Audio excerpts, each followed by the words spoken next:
And welcome. This is Impact 2022. I am Nathaniel, and this is our continuing conversation where we talk about all types of topics. Where we talk about current events, where we talk about issues of race, where we talk about issues of religion, where we talk about anything that can come to mind.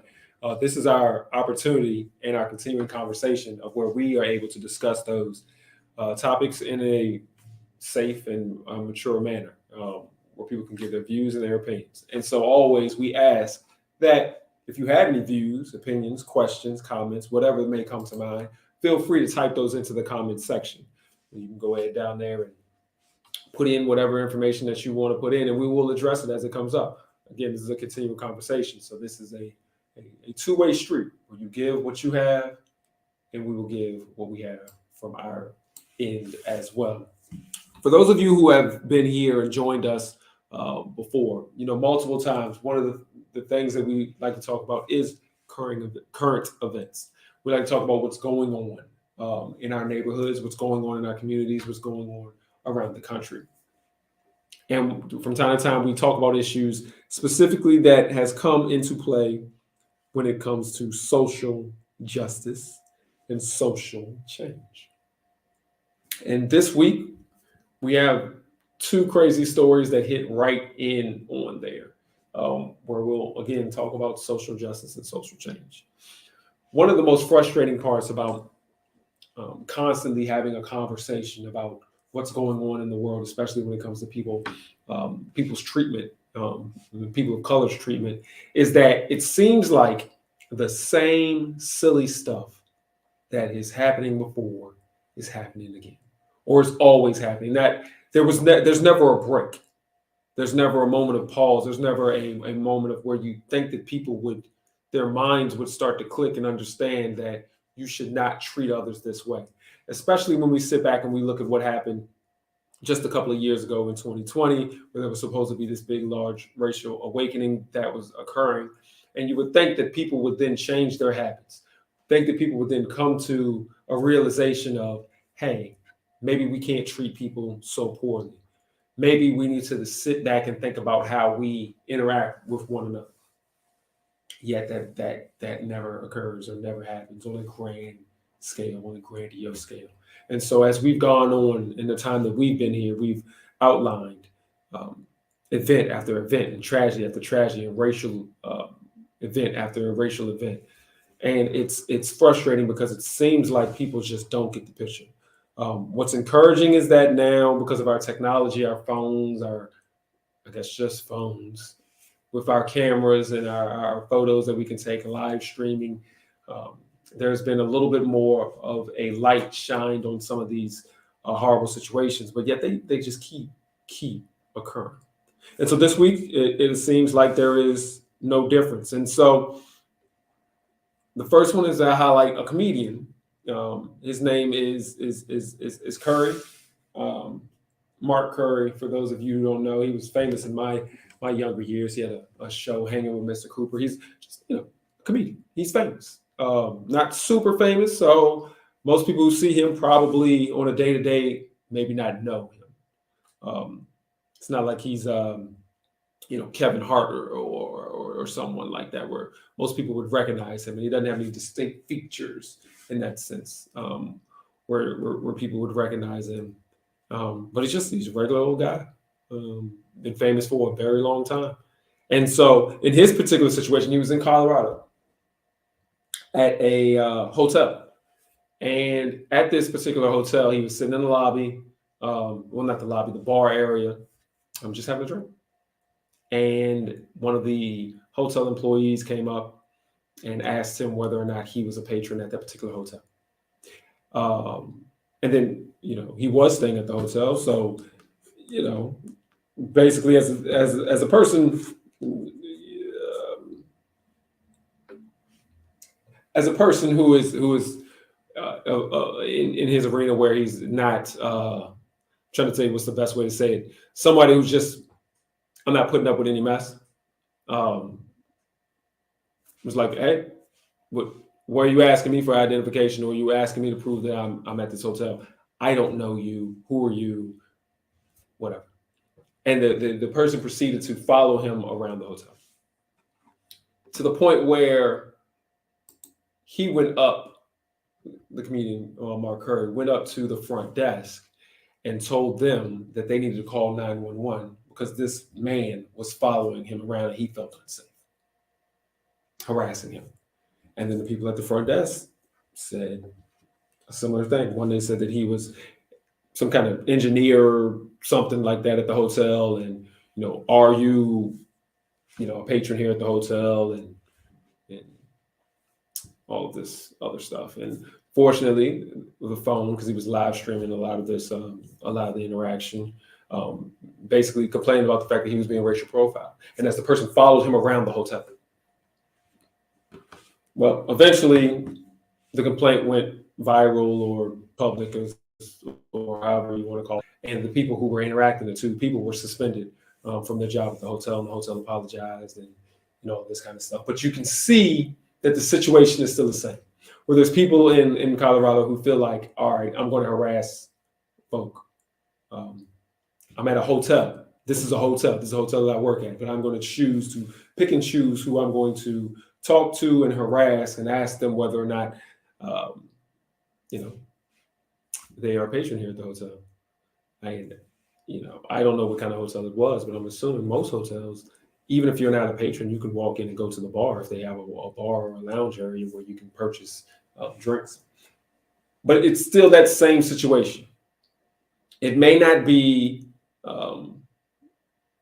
something that people say, well, it's not like they're coming in there violently doing something, or it wasn't like security dragged him out, but it's still that same situation where you, as a person of color, you always have to prove yourself. Next one. And this one is eerily reminiscent of Ahmaud Arbery, man of color, was at an Airbnb. And for everyone already knows what an Airbnb is. It's when you have a home that is being rented out like a hotel. So it's a rental home. And you had a man who rented out an Airbnb in a pretty nice neighborhood, and he left out of the Airbnb to walk to the grocery store. And another man who lived in the neighborhood, white gentleman, came out with his gun and shot the man. Now, fortunately, it wasn't a fatal shot. It shot him in the leg, but it broke his femur. And he shot him because he said, well, I thought he was a thief. A man staying in an Airbnb, walking to the grocery store unarmed, not doing anything crazy. But you just think, because you or whoever you are, that you can just come out of here, accuse somebody of being a thief, and shoot them. And shot him while his back was turned. Now, some context. One, it was California. I don't know if that makes a difference. But the man who shot him swore up and down that, well, I thought he was this guy who was breaking in cars earlier in the week. And he said, I had my car broken in earlier in the week, and I thought it was him. And still didn't give you a right to shoot somebody, especially somebody that's unarmed. These situations are the situations that we continuously talk about. And the question that we continuously have had over the time that we've been here, and we've been here since 2020, having this conversation, and we've had this conversation over and over again. And the question always comes back to, what do we do? What do we do? Is there anything that can possibly be done in these situations? In both situations, these aren't like it used to be. These people are not getting off scot-free. So the two hotel employees were suspended, and we don't know if it's going to go to termination. Maybe they're going through the process, legalese and things like that. Who knows? And they apologized to Mark Curry in his situation and offered him his stay for free and to come back and stay for free. And then in this situation in California, where the man shot the other man in the leg, he was arrested. It appears that he's going to be charged. The prosecutor or the district attorney, said that there's no place for this. The owner of the Airbnb said this is unacceptable. This is not okay. So no one is sitting back and looking at these. Well, not no one, but most people are not looking at this situation as, all right, well, whatever, let these people off. So things in that manner or that light have changed. However, in both situations, you have two men whose lives were altered. Curry, to a lesser degree, you're embarrassed, or your feelings are hurt, or you're angry, and that can stay with you a long time. But to the guy who was shot in his leg, his femur was broken. That's a physical injury, and who knows how long that's going to take to heal and repair. And so you have both the mental and the physical anguish going on in that situation. And so I guess we can sit back and we can say there's some progress going on, because now we don't look at these situations as saying, well, nobody's going to do anything. These people are going to get off scot-free. Nobody's going to get in trouble. So at least we don't say that anymore. But it's still the comment and the thought process of, why do we still have these issues and these things happening with such high occurrence? That's just two that happened this week. And that's just two. If I really wanted to dive in and really wanted to go out here and find a large amount of racially profiling and ridiculous actions, I could. I mean, I could probably read off 10 that just happened this last week. Why is it that we can't get the numbers of these occurrences to change? Why is it that people still feel like some kind of entitlement? I don't like to jump on board, but I don't have any other way to describe it. They're talking about the Karen syndrome, when they're talking about people who just feel entitled because of their race, to treat other races a certain way, or this entitlement that's going on. Why can't we get the frequency to change? Why do people still feel like it's their right to do what they want to do? Even knowing that now the climate is changing, you will get in trouble. It's clearly not about whether they're going to get in trouble or not, because they're still going to do it. And so the question is always sitting here, and we've always asked it here as, what do we do? Is there anything that we can do to make it different? People always say, well, we got to prosecute these folk, man. They got to start losing out. Well, they're losing out now, and they're still doing it. They're losing out, and they don't care. People are willing to act ignorant. They will do whatever. It's not a thing of, I'm gonna get in trouble. That's what they want to do. And so we talk about it being an education. We talk about it being people need to love one another. We talk about whatever we talk about, and it doesn't appear to be moving along at the rate that we needed to move along with. And I'll say, because this is just not question, but I'll say this. I do think it is a responsibility, and the only thing that we can do, and I think it's a responsibility to go through the painful task of what we do here, and the painful task of something that I don't even necessarily like, which is to continuously highlight these situations. It is so important for us not to get lazy, not to get apathetic, not to just sit back and let these things happen and not talk about them and not think about them because they happen with such regularity. Not to get used to the climate that we live in. I'm one of those people. I have seen plenty of movies, Black movies, where it talks about slavery, where it talks about civil rights, where it talks about our progression. And you get to a point sometimes where you're like, man, I just don't want to deal with that anymore. It's not happy. It's just at some point you just don't want to deal with looking at those same negative occurrences over and over again.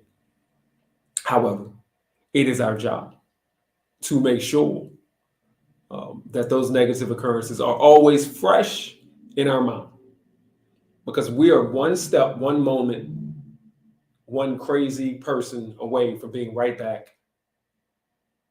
where all of these situations show us, right back where we were. It needs to be fresh in our minds so we are always constantly reminded that this is where we are, not where we were. Mark Curry knows this is where we are, not where we were. The gentleman who was shot in the back of the leg knows this is where we are, not where we were. And no matter how much people try to tell you that, oh no, we don't need to talk about race, we don't need to talk about this, we don't need to talk about that, we've changed, we've overcome, blah, blah, blah, blah.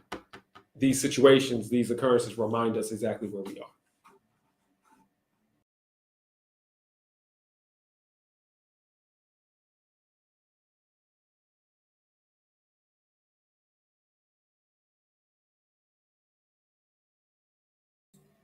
And our comment, unfortunately, there are many churches and ministries that do not confront this action or way of thinking.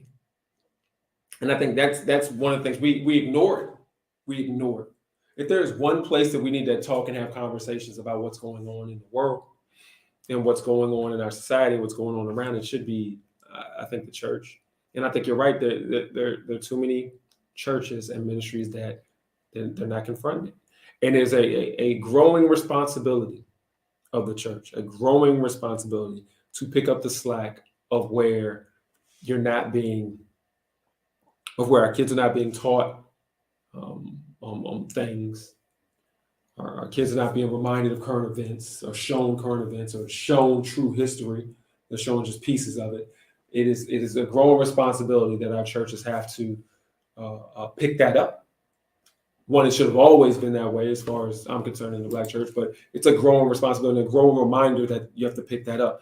If you don't teach your kids their history, they're not going to learn, because it's not coming from the schools. That is not their job. That is not their responsibility. And so I think we need to be clear to remind ourselves and remind others that that is not your school's job or responsibility.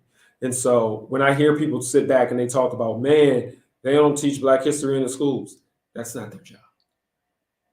It's your job. That's the church's job. But that is not the school's job. Never has been, and according to what's going on, never will be. And so if your child grows up and doesn't know their history or know what's going on, and you didn't have them in church, or you didn't take the time to teach them yourself, then that's on you. That is your fault. You've dropped the ball.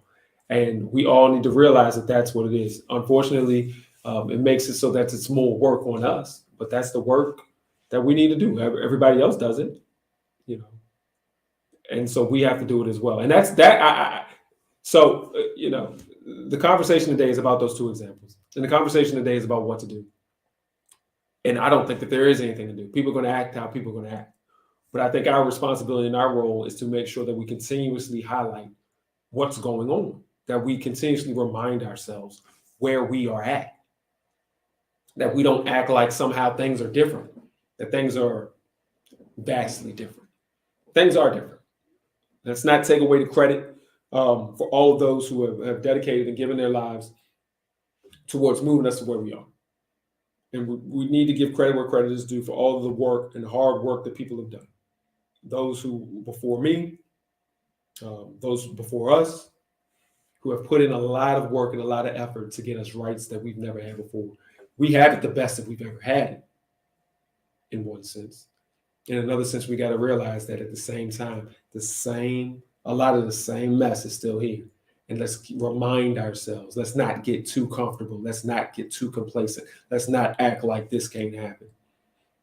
Let's not let our guard down in understanding what's going on. And so I continuously look at these situations.